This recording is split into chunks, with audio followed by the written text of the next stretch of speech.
In selling, the major obstacle is often objections that customers give you that stop them from buying and stop you from selling.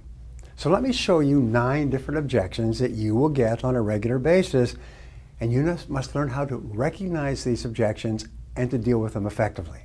The first type of objection you will get is an unspoken objection. The customer has concerns with your offering but doesn't tell you anything. The solution to unspoken objections is to let the prospect talk more. Ask open-ended questions like what and where and when and how and how, why and who and how and so on. Lean forward. Listen intently to the answers and nod.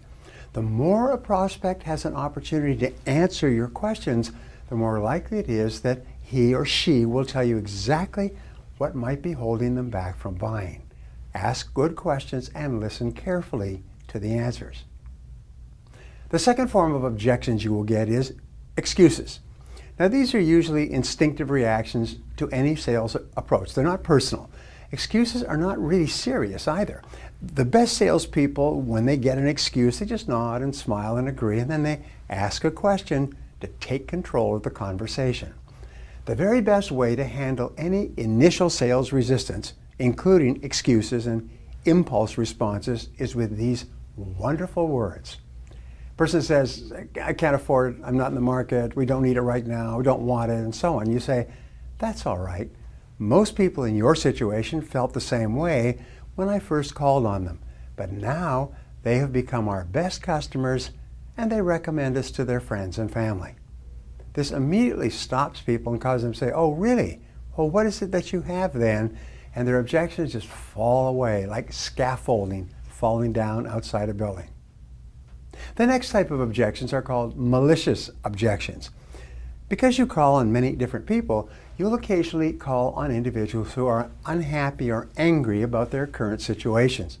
Since they cannot shout at their bosses or their spouses, they take it out on the friendly salesperson.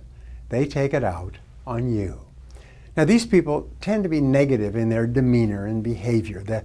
The way to deal with malicious objections is to realize that you are not the target.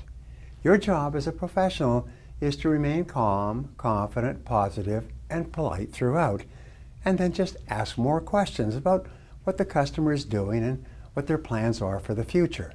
You take control by asking questions. The fourth most common type of objection is a request for information. This is the best type of objection for you to hear because you know how to answer this as well or better than any other part of your presentation. Whenever a prospect asks for information about the results or benefits of your product or service, you're moving into an excellent field position to make a sale. Another type of objection is the show-off objection. Sometimes prospects try to show you how much they already know about your products and services. They make sophisticated observations, or they ask you complex questions about your product or service or industry. When this happens, respond by taking the low road. Show how impressed you are by how much the prospect already knows. Boy, you know a lot about this. I didn't realize that. Wow. In other words, flattery is a wonderful way to build a good quality relationship. Remember, when you make a prospect feel important by listening to him or her with rapt attention, the prospect is much more likely to warm up and buy from you in the end. The sixth most common type of objection is a subjective or personal objections. Now, these objections are aimed at you as a person. Whenever a prospect becomes critical of you, it could be a sign that you are talking too much about yourself.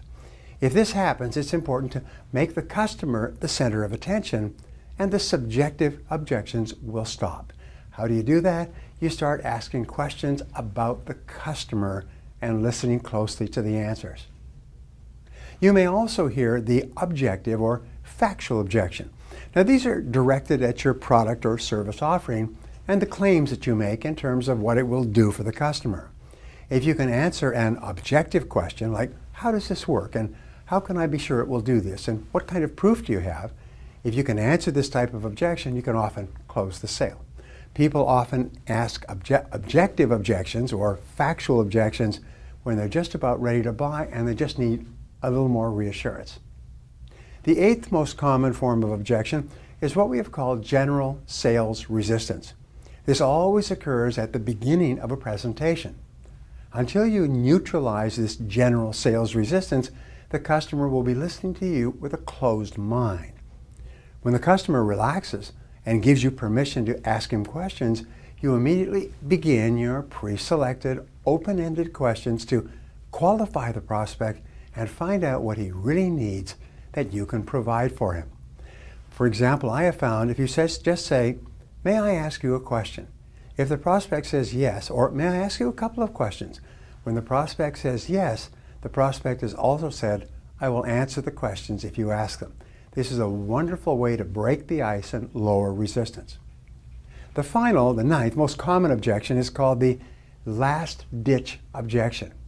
Now, you've made your presentation, and the prospect clearly sees how she would be better off with your product or service.